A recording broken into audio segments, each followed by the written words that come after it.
Welcome to our panel discussion hosted by the UW Division of Extension African American Employee Resource Group entitled History Related to Race and Relations, Perspectives and Lived Experiences of Three African American Extension Leaders from 1890 and 1862 land grant universities.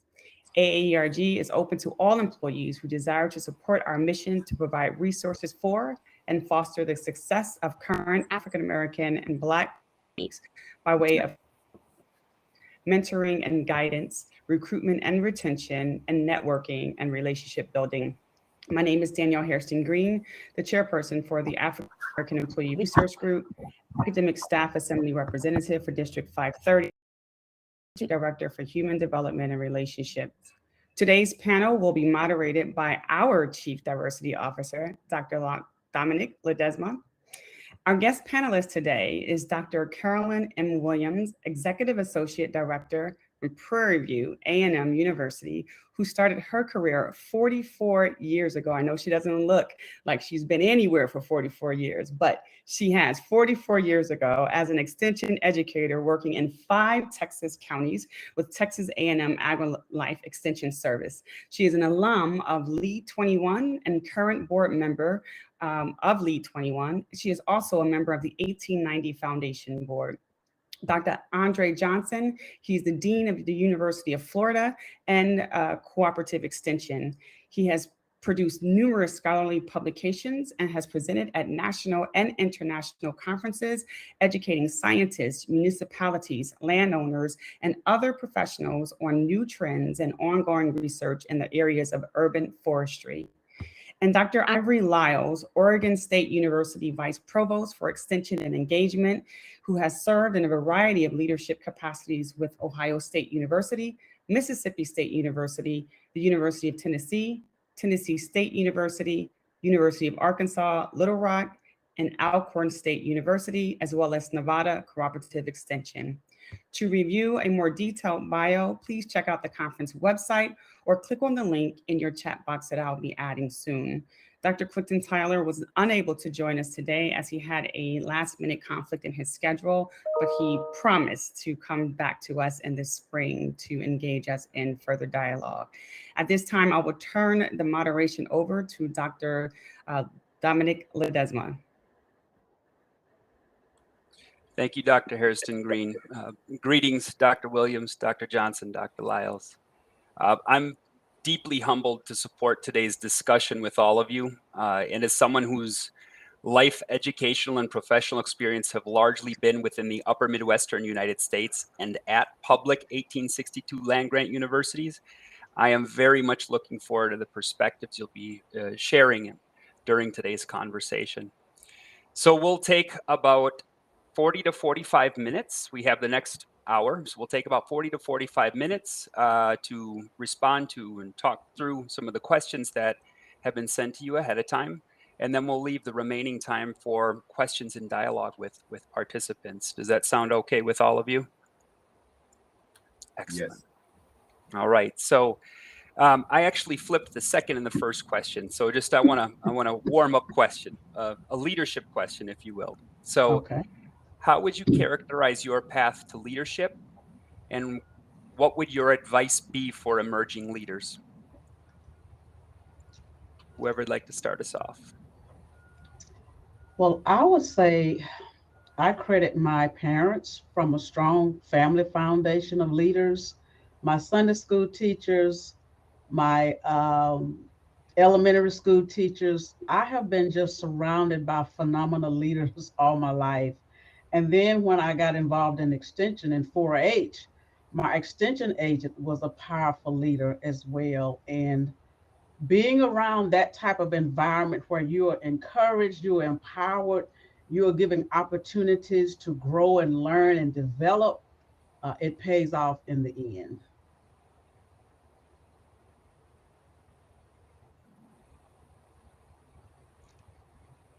I'll jump right in.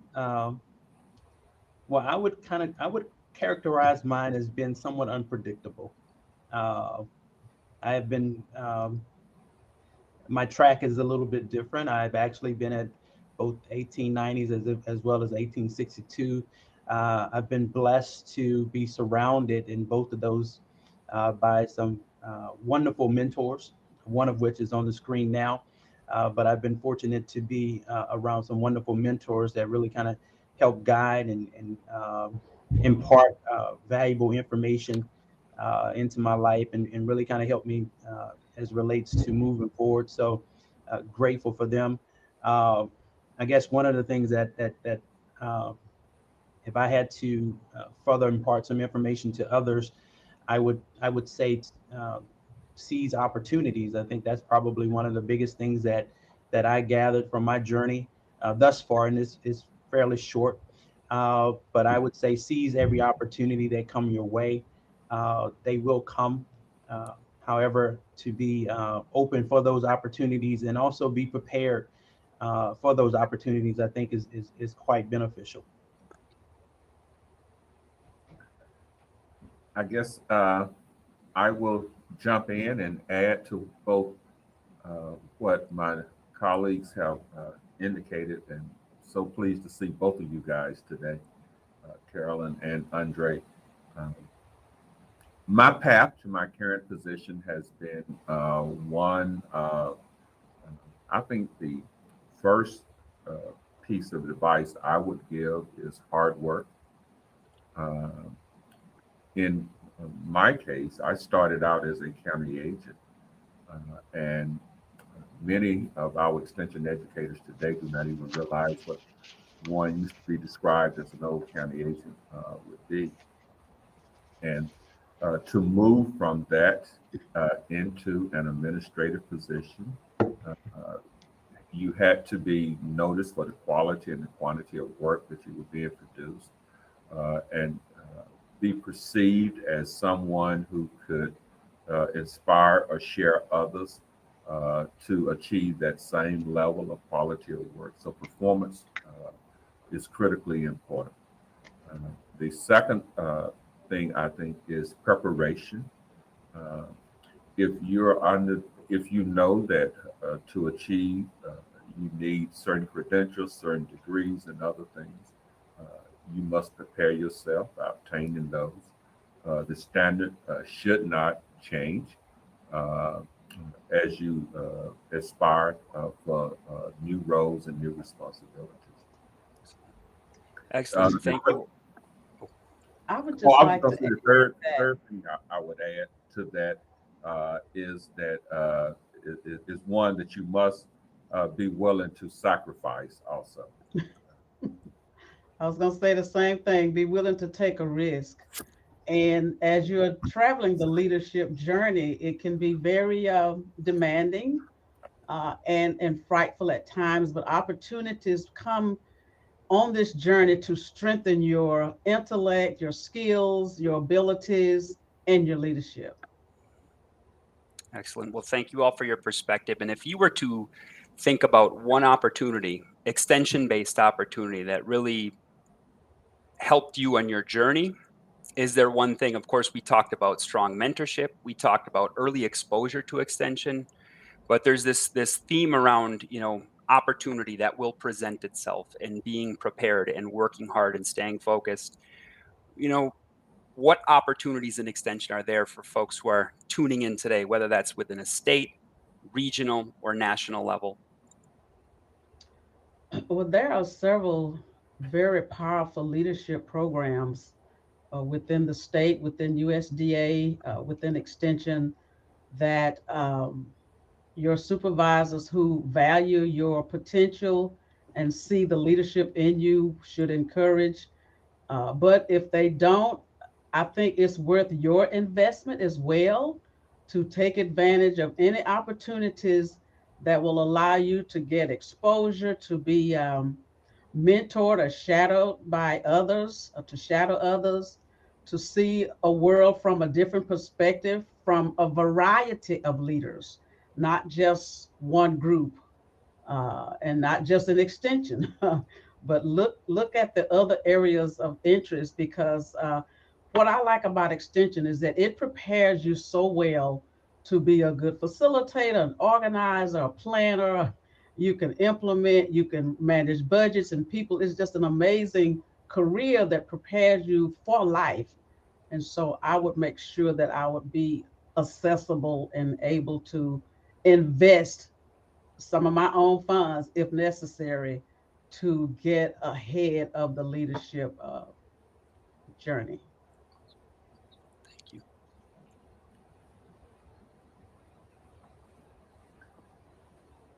Dr. Lyles, Dr. Johnson. Leadership slightly different. I am one who believes that you prepare for your career by being prepared, by being the best at what you bring.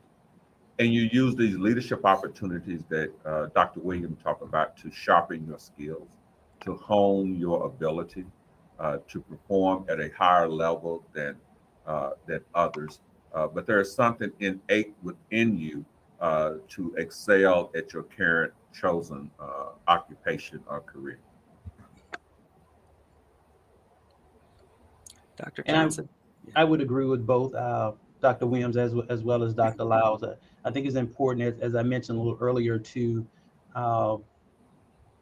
really be prepared for those opportunities, and then also seize those opportunities. But I think when those things are coupled together, then you will be successful.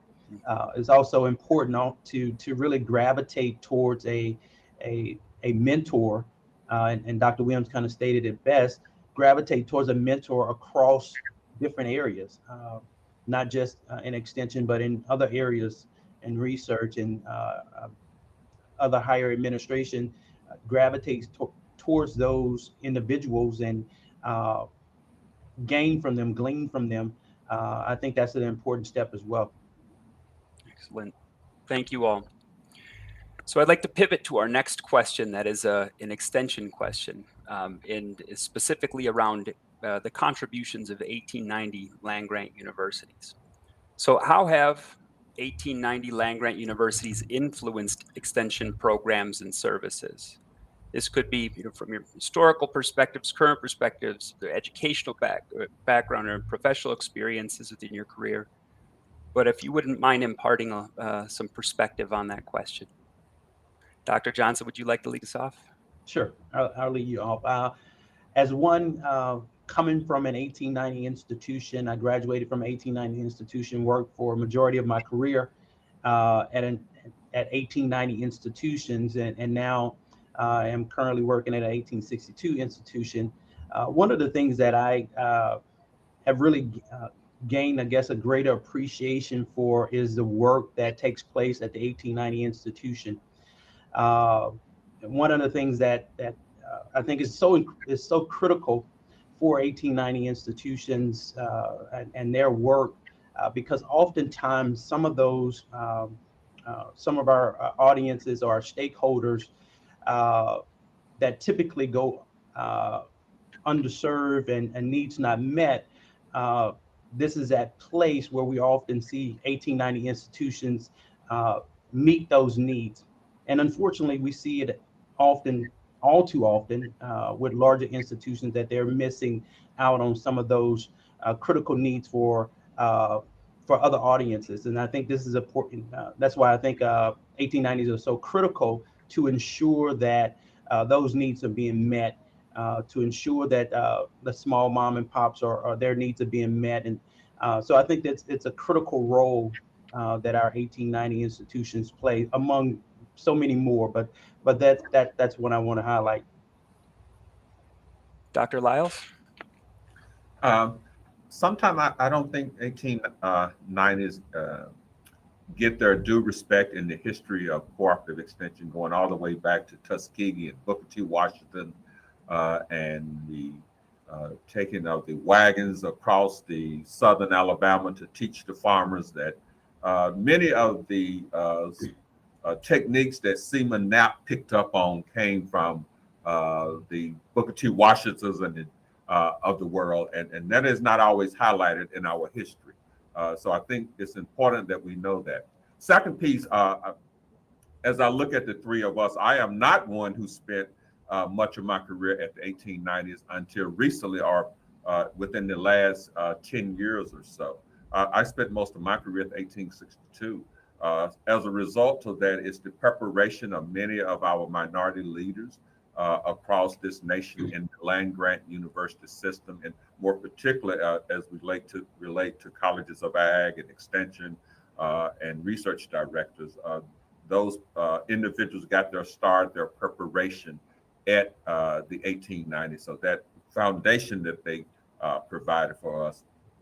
And thirdly is the niche that they bring for having a sensitivity to the culture, having a sensitivity to what small farmers go through, to having a sensitivity of how to communicate and how to deliver programs to that minority audience that many of the 1862 does not experience. Thank you. And Dr. Williams? Well, in keeping with the land grant mission and the purpose that 1890s were established, it was to be intentional in addressing the audiences that were not included in the other institutions' programs. And we have some of the most amazing research, uh, outreach programs, and STEM and nutrition, you name it, farming, robotics, aquaponics. We are right there where everybody else is, but it's because we are 1890s, as my colleagues have mentioned, we do not get the visibility and the attention and the accolades and of our accomplishments. When I look back at my career, I started I went to Prairie View. I'm a Prairie View alum, as Dr. Green mentioned. Then I spent 18 years as an extension agent with 1862. And then came to Prairie View. I jumped from an extension agent to a program leader for family consumer sciences at Prairie View. And the amount of positive community programs that were going on when I came here in 97 just blew me away. Looking at how one of our extension staff was gathering all of the small kids who couldn't afford to go to daycare. So she developed a daycare at a facility, and it was amazing. Some of these kids are so successful today. So the outreach and the impact of the 1890s have truly been just as promising and powerful as any other institution. And we are known for doing the most with the least. Thank you all for your perspective. How about a Wisconsin trivia question?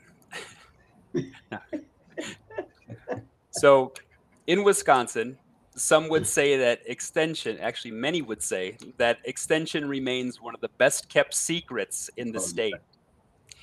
Is this an institutional challenge within your states? And do you have thoughts on how extension can improve the way it communicates its value to a wide variety of constituents and policymakers? Now, Wisconsin has 72 counties. Dr. Williams, your state only has 254. So I've been dying to hear your response to this question. Would you mind leading us off, please? I would love to. It's amazing with the magnitude and research and technology today that we are not more known for what we do in extension. And we have been very intentional in our marketing and interpretation of extension to legislators. We've developed a legislative toolkit for our staff to develop a better relationship with legislators to promote the impact of the 1890 programs in their jurisdictions.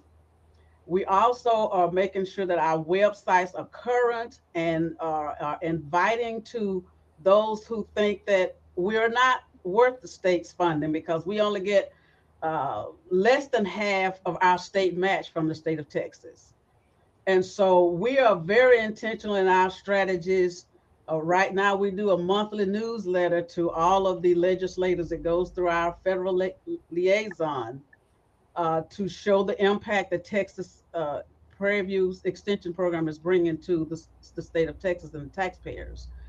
And so we just continue to market, to promote, and also establishing partnerships with other agencies has also elevated extension and what we do and how we have these great relationships with school districts, with churches, with community-based organizations.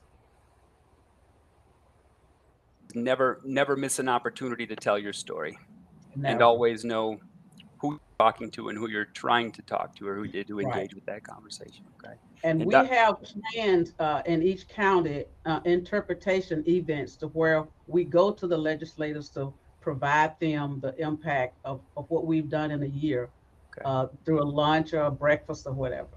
All right, excellent. And Dr. Lyles?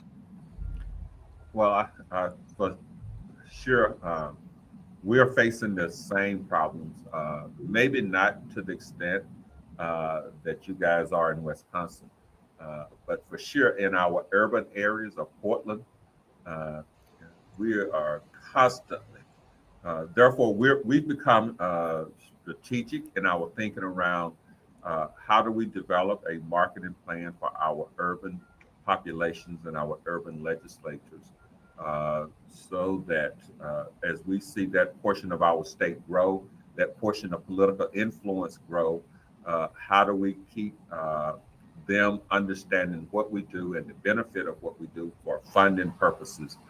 So yes, maybe not as much in our rural areas, but for sure in our urban areas. So when you figure it out, please, we're open to learn from Wisconsin.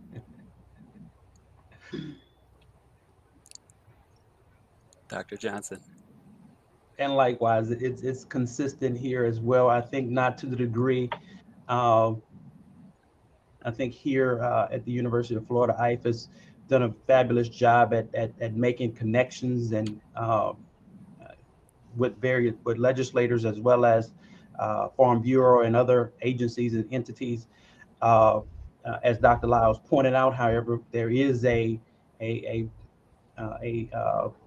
somewhat of a weakness as it relates to our coastal areas or our urban areas in terms of the profile of extension in those particular areas. However, that's not the case in the rural areas. We are working tremendously hard to uplift our portfolio, if you will, in those particular areas, really with a type of customer-centric focus where we are really focusing on the people, focusing on our people within those particular areas, those who are on the ground, and how they interact with our particular stakeholders within those areas, and really ensuring or helping them to be more comfortable in those spaces. In some cases, that means bringing in people that are familiar with those areas, those people that are from those areas. We also really being careful about ensuring that we are providing programs that are relevant, that we are responsive to the needs, that we are being held accountable, and also that we're constantly building trust. One of the things that we're really spending a lot of time on is building trust, both internally as well as externally, and we do that by making those connections, by providing information or meeting the needs of those within those particular areas. And so we are really working tremendously hard. I think our rural areas, we're pretty strong, as I said before, but again, those urban areas, we find that we're a little bit not as strong as we need to be in those areas, but we're moving in the right direction. Awesome. Thank you. So shifting gears a little bit to the next question. This next question relates to the intersection of personal and professional identities. So when reflecting on your own professional journeys, as well as the administrative positions you currently hold, how relevant is race?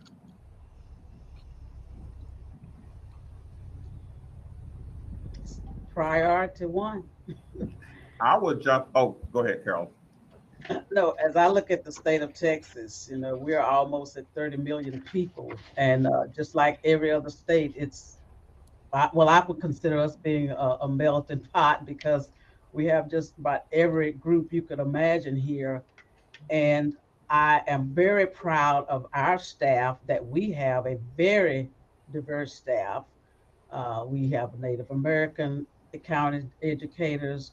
We have a 4-H agent in San Antonio who's from Japan, has one of the most amazing 4-H programs and has gotten so much funding from the city. We have a good diverse of African American, Hispanic, and white staff. So it's valuing people, valuing what you want to live, represent Texas and extension to me, and to show people in the community that they're important. And because they're important, we want to make sure that there are people who look like them that are presenting programs to them. Thank you. Again, I'm going to take a slightly different approach uh, and highlight a couple of things. One, I went in as director of extension and vice president for agriculture, associate vice president for agriculture in Arkansas in the year 2000. So, been doing this for a little while in a southern state, a deep, deep red state.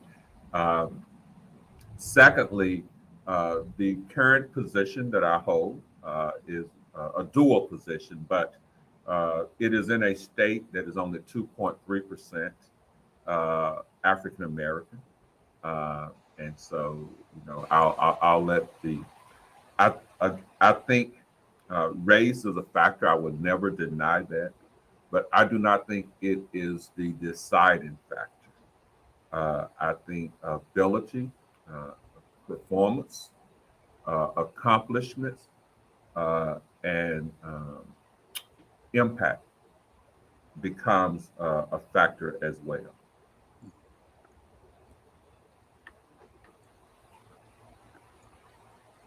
Well, I think obviously here in Florida, we are our population is increasing almost on a daily basis, and it is a very very mixed population.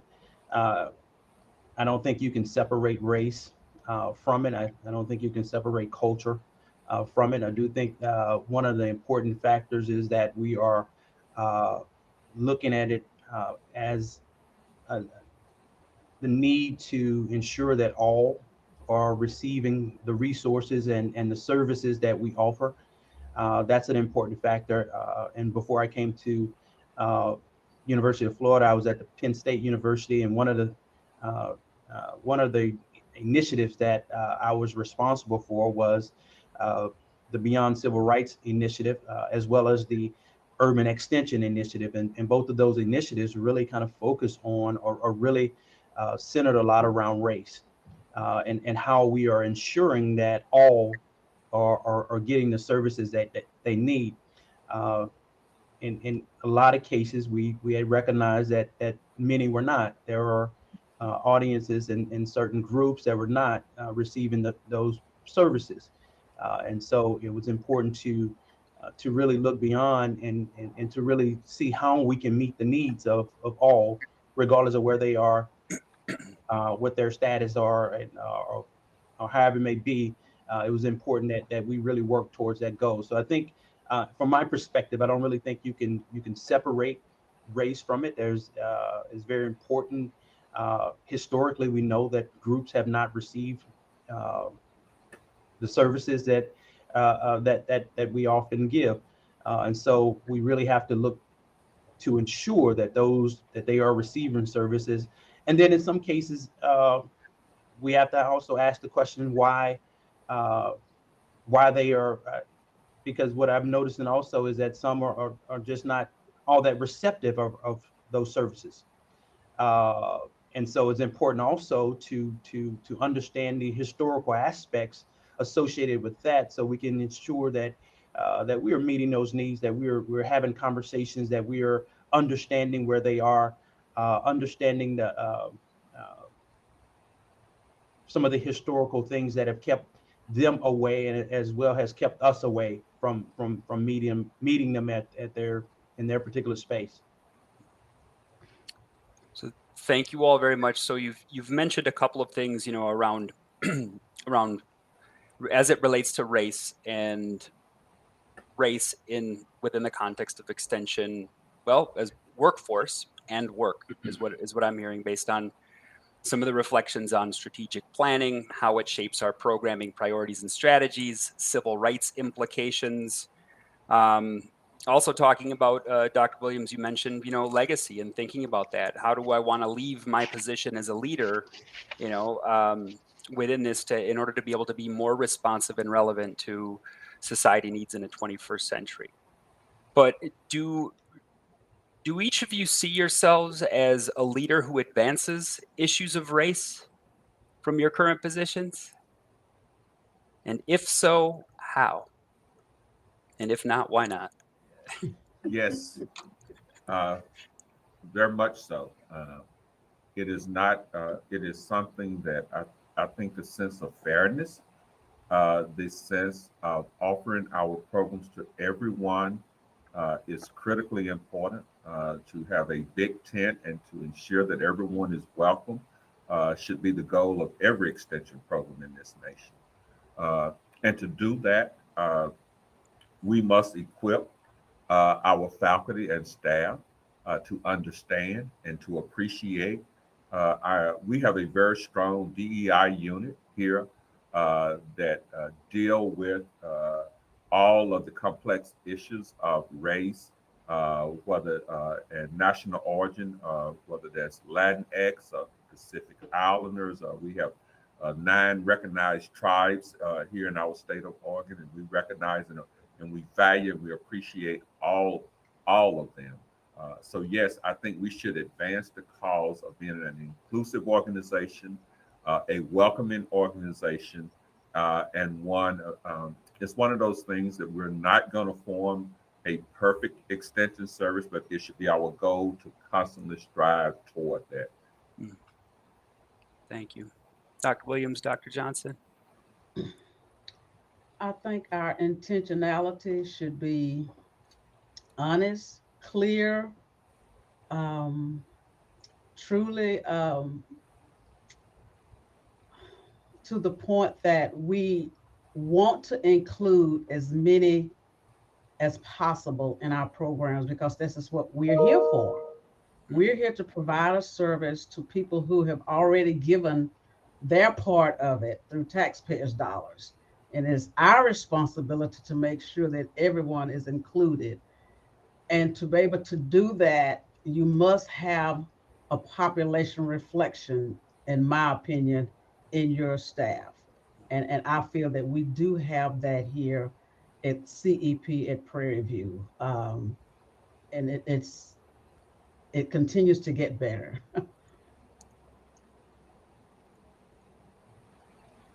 And likewise, I think, as I mentioned before, we really put forth a lot of effort to really ensure again that all are that we're meeting the needs of all, and we've undergone a number of different programs to work towards that effort. As I pointed out before, our Beyond Civil Rights program, while at Penn State, really was centered around that same approach, as well as the Urban Extension Initiative was centered around that as well.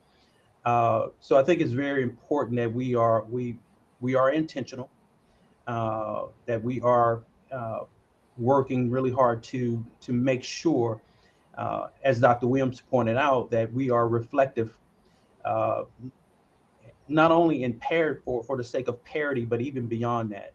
I think there's tremendous opportunity when you look at that. When you look at many extension organizations, particularly larger ones, there's often not an internal parity, and then in many cases there's not an external well parity as well. And so it's very important, uh, when you look at the makeup, that you are reflective of the communities in which you are to be serving. Thank you. And in the final question related to this topic actually makes me think of something you said, Dr. Lyles, earlier about race is a factor, but not a deciding factor. In your opinion, is there such a thing as a race transcendent leader? Many thought our former president was one. What I would respond that there are individuals who will not allow the stumbling block that race is forced upon them by others to hinder their forward progress. So if you can say that because they persist, that is a race transformed leader, I would say the answer is yes. But is there one that will ever be accepted by all? I look forward to that day in these United States. Thank you. Dr. Williams, Dr. Johnson, would either of you care to add anything in addition to that before we move on to the next question? Well, he answered it very well, but I look at it at a leader is being inclusive and having the vision and the passion to do the right thing and to surround yourself with others that will help you accomplish the goal. Mm. Because you can't do it by yourself. And I agree with that. In terms of a race transcendent leader, I think is really important to as Dr. Williams, and I think she said it best, to do what's right. I think that's the biggest and most important piece, to do what's right and to really be inclusive. So I think that most important pieces. Yeah, and I would just like to very powerful reflection and statement. I just would like to emphasize that of what was said that you touched upon, is that being inclusive and having a passion for doing the right thing and surrounding yourself with people who will support you and support the work and moving it forward. Paraphrased a little bit on the end there, but very powerful thought. Thank you for sharing that and putting that so nicely. So moving on, another leadership question. As administrators, what do you see as your most significant contribution as leaders in Extension?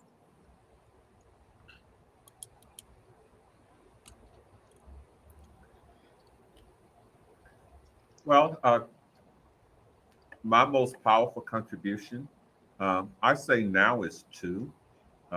Thinking about my current position, the work that has transpired this past year around on the national level, from ECOP, chairing the ECOP program committee and structuring that in a way that I think will pay dividends for the toll system for at least 3 or 4 years in the future, as we think about our relationships with NIFA, our relationship with other partner organizations, has been one.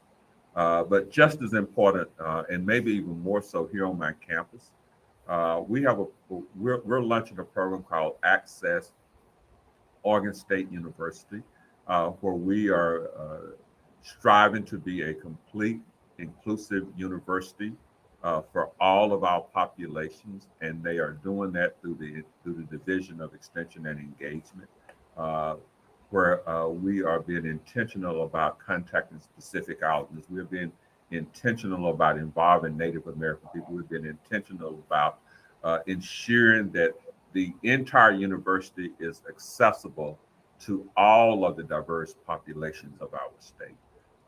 And hopefully that will pay dividends for many of our young people in years to come. Thank you. Well, I will echo some of Dr.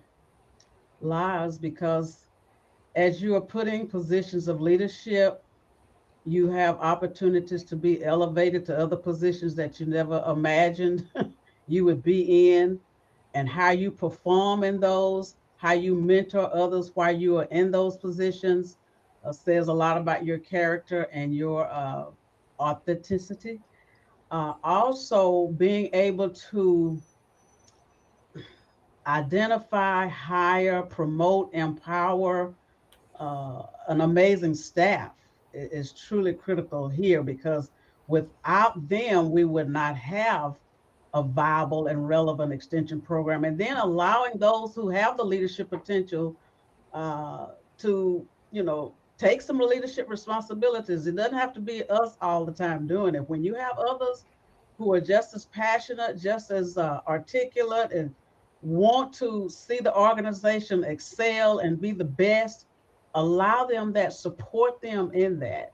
And as um, we started this Coming Together for Racial Understanding group several years back, 2018.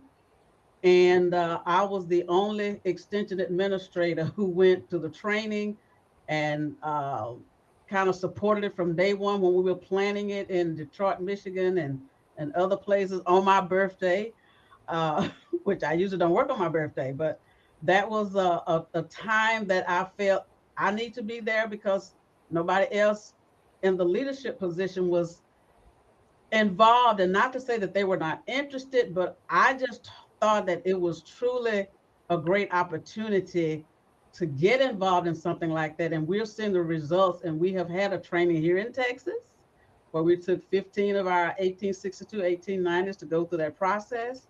And we are seeing some great things happen as a result of that. So if you lead by example and you are truly um, transparent and what you are, what your weaknesses are, what your strengths are, you will leave, hopefully, a pattern for others to follow and be more successful than you were.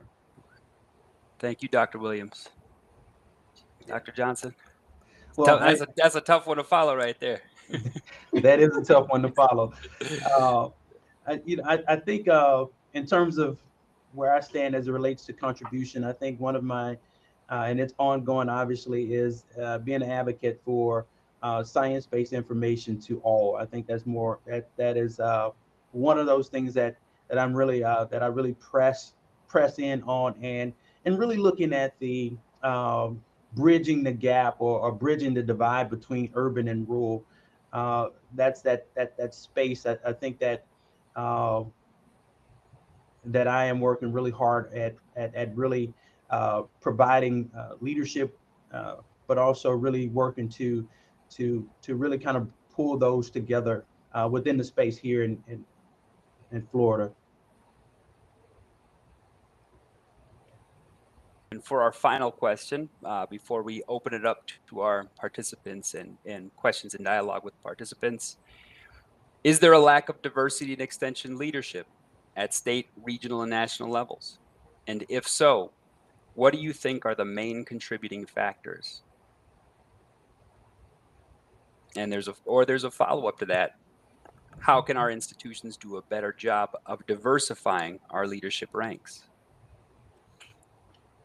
It has to start from leadership at the top, and they have to be intentional, serious, committed, dedicated to moving that process. And because we've had such a culture that has been so negative for so long, and so many stereotypes about different groups of people, and so much misinformation has been shared and brainwashed into some people, it's going to take a minute. So it's going to take a process of several who want to see change, want to be inclusive and diverse, because it has not been like that. So that's what we're dealing with today. Mm.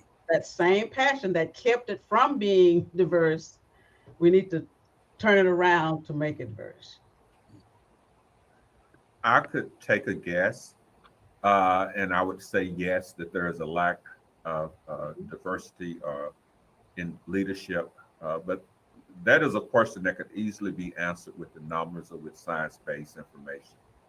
We know how many directors or associate directors or whatever those positions are, and it's a matter of collecting that data and adding it up, and the numbers will speak for themselves.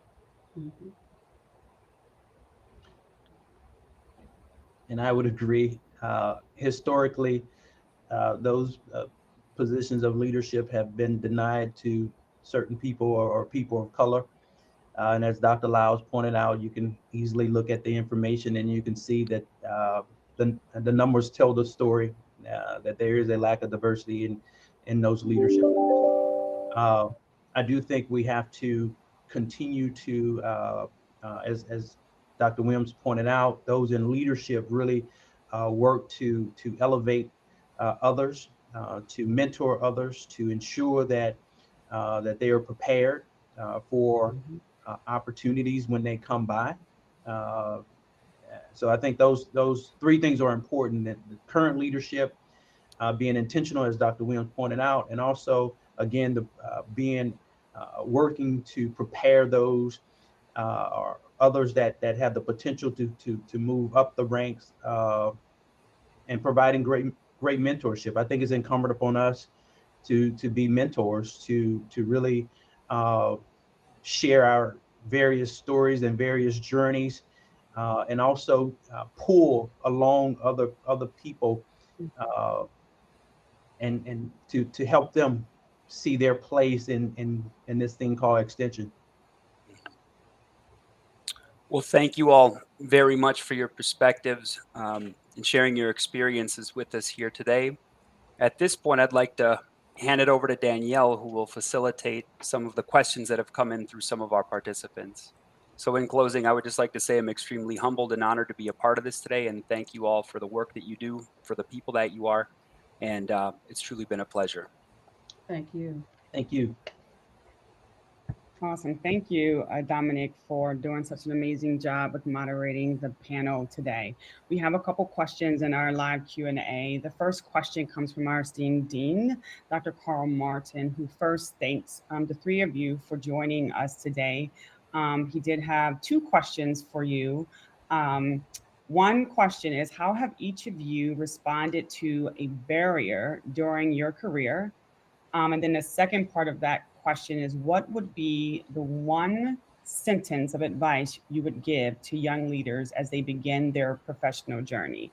So the first question is identifying barriers that you may have experienced. And then the second part is sharing a sentence of it for advice that you would give to young emerging leaders.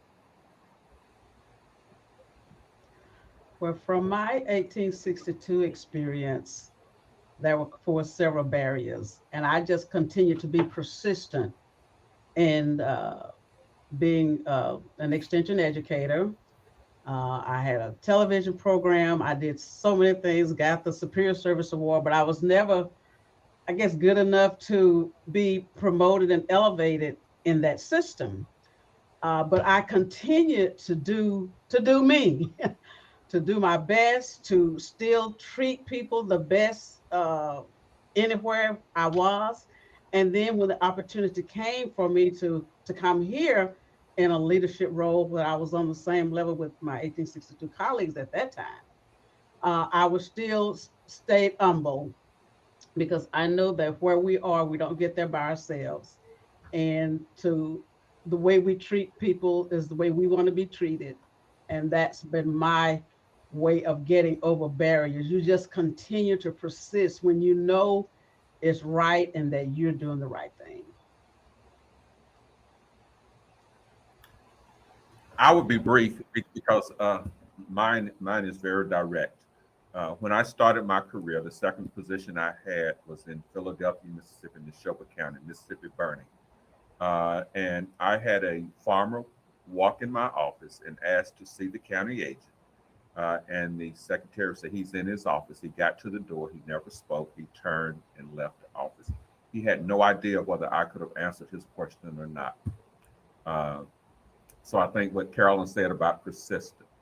The best advice that I've ever received, and one that I worked very hard at trying to pay back, came from Dr. Regine Page, who was the program leader, was my district director in Mississippi, but went on to be the Family Consumer Science Associate Director Program Leader. And she indicated to me was that no matter what, if you ever achieve, you give back. A hand up is so important. find a mentor. If you really want to be a leader, you don't always have to listen to that person. And I will add one additional piece to that. Make sure that there's a large enough gap that you can grow. You do not want a leader a year older than you or 2 years younger than you. They should have walked in some paths that you have not trod it yet. Thank you, Dr. Lyle. And I will take Dr. Williams' statement, and it was kind of reversed for me because I was at an 1890 institution and spent a number of years there working hard and working, trying to move up, but unfortunately was continually overlooked. And so I never moved up in that institution until I was fortunate enough to go to another 1890 where I did move up into leadership and began to grow in that particular space. I think I think that the things that in terms of advice that I would give is really around continuing to be yourself. I think that's probably the best advice that I've ever gotten, is to be yourself, continue to work hard, continue to trust and believe the process, and you'll get where you want to be. But I think that all of that kind of comes together.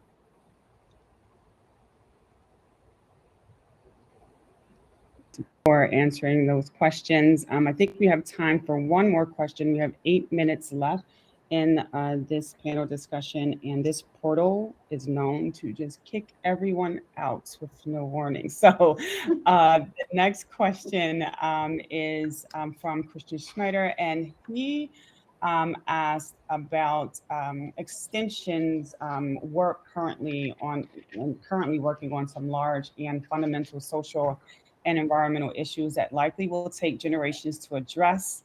With this in mind, what kinds of successes do you think we as Extension have in reaching in the next 5 years, especially related to advancing equitable access to Extension's work?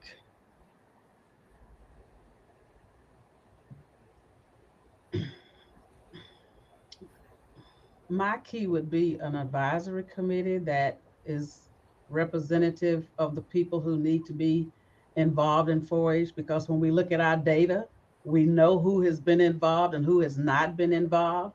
So take that as a way to, how can we get more people engaged in this amazing experience? Awesome. We should not lose sight of the fact that we're researchers, and we need to understand our milestones. And when we're making progress, it may not always be as fast and as deliberate as we would like.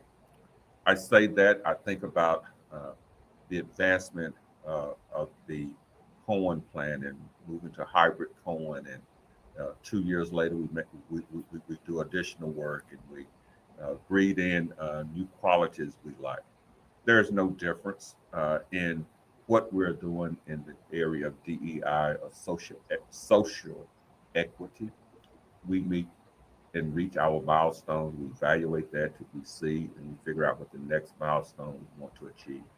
We're not going to make all of the advancements overnight, but we should continually strive toward the goal of achieving a more perfect extension system. And I would echo exactly what Dr. Lau said. That one of the things that I was told some time ago was that it's like a ship moving in the ocean, and if you just move it one slight degree, you might not see it, but over time you will see how it has changed course. And I think that's where we are. I think as we continue to do the work, we continue to be intentional about our efforts as it relates to DEI and social work, as we continue to do that work and put in the effort and bring more and more people on.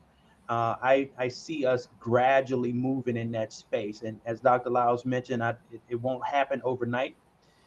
This will take some time, but I do think we can get there as long as we are very committed to it, and we have this type of stick to it, if you will, and fortitude to continue to do that work. I believe we will get there. Awesome. Thank you so much. And I think minutes left, and Carrie Edgar asks, could you share your thoughts about how extension leaders should be supporting and investing in urban communities? We can start with Dr. Lyles. Yes, I love that question, to be honest. Many of you know that I moved to Oregon from Nevada, and 65% of the state population is in one county in Nevada. Get to Oregon, and 55+% of the state's population is in the metro area around Portland, and that. We see a shifting out of necessity of our urban political clout. Therefore, extension directors, if they are not strategic, if they're not thinking about how do we bring the urban population on board and make sure that we build that level of support, they're going to lose their political clout over time. To do that, in Ivory's mind, now we're getting into an opinion, is that we need to build our urban programs. And to me, programs are delivering a substance that make a difference in the lives of people. So it's taking those things that we're already good at within our mission area and applying them in the urban environment so that those individuals receive value from what extension is offering. We talk about this constantly in our workforce development effort. We talk about this in our youth development programming, our nutritional programming. In so many of those areas, we have a great level of expertise in. I'm not a big proponent of reinventing things for an urban population that does not have substance. Thank you, Lyles. Dr. Johnson, can you answer that in 30 seconds or less? I'm gonna shoot for it. This is one of those spaces that I've worked hard in, particularly in Pennsylvania, where the largest population is happened to be in Philadelphia, and now here in Florida, where the largest population happens to be in Jacksonville and some of our coastal areas. So we're really trying to put a lot of effort into our urban programs. And now one of the things that and I kind of differ with Dr. Lyles a little bit, in that I do think some of our programs, particularly in urban areas, have to be customer based, and really we have to customize them in such a way that it meet the needs of those within those particular areas. In some cases, some of the programs that that have taken place in the rural environments just simply don't work in our urban environments, and we really have to be very thoughtful about what we're doing in those particular areas, and what type of resources we're putting in those areas. Thank you. You almost did it. You almost did it. Thank you, Dr. Johnson. and Dr. Williams, how about you? I would say expand your reach with partnerships. What we have done recently was establish a partnership with MD Anderson in Houston. And as a result of that, we received $6 million from the state of Texas to do nutrition outreach, to address food deserts, nutrition, wellness, health issues. So the partnerships, I think we kind of used to look at traditional ones or the ones that we're comfortable with, but expand that outreach and allow your programs to speak for you, and you will recruit additional partnerships. Awesome. Awesome. Thank you. Thank you guys for joining us today and giving of your time. Thank you for all those who logged in to listen to this amazing panel of leaders. I just want to encourage you, if you have not formed partnerships or relationships with other 1890 land grant institutions, this should inspire you to do so. We hope that we can call upon you guys again to come and grace us with your knowledge and your experience And thank you, Dominic, for doing such an amazing job in moderating this panel. Continue to do your best work and go out in the community and embrace someone because they are waiting on you. Have a nice evening. Thank you all for the invitation. Thank Enjoyed you. it.